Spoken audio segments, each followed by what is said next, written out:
Sur le stand BMW, on a le droit à une très belle nouveauté, la BMW R90 Scrambler. Alors, pour ce qui est du moteur, c'est identique à la R90. On a juste la transmission qui a été revue sur donc, ce gros flat twin de 120 chevaux.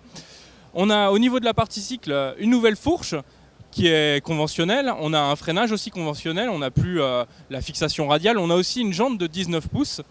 Alors ensuite, au niveau esthétique, pas mal de modifications. On a une selle sur piqué, on a un pot d'échappement qui vient en hauteur en fait, comme un scrambler typique.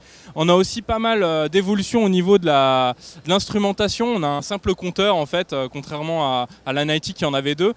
Et puis voilà, au niveau du style, on a un beau réservoir en alu brossé. Donc voilà, une très belle moto, très bien finie dans le style scrambler.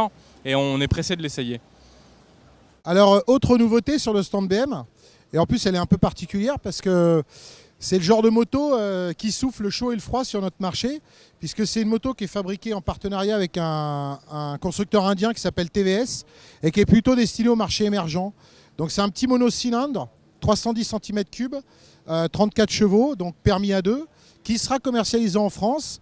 Mais qui appelle donc une clientèle, on va dire, nouvelle. Surtout qu'en France, les petites cylindrées, c'est pas à la mode, bizarrement. Ça doit être une bonne moto. On va sûrement l'essayer bientôt. Et c'est une concurrente directe de la 390 KTM Duke.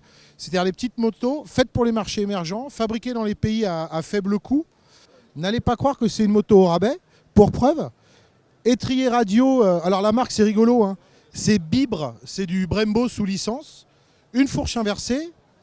Très original, un monocylindre. Alors le cylindre, il est incliné vers l'arrière et surtout, il a l'admission à l'avant et l'échappement à l'arrière. Donc il a été retourné. Ensuite, on a un mono-amortisseur qui est moderne et puis un petit bras oscillant rigolo avec des évinements comme ça. Donc elle est plutôt bien construite pour une moto dite des pays émergents. Donc ça s'appelle la G310R et c'est chez BMW.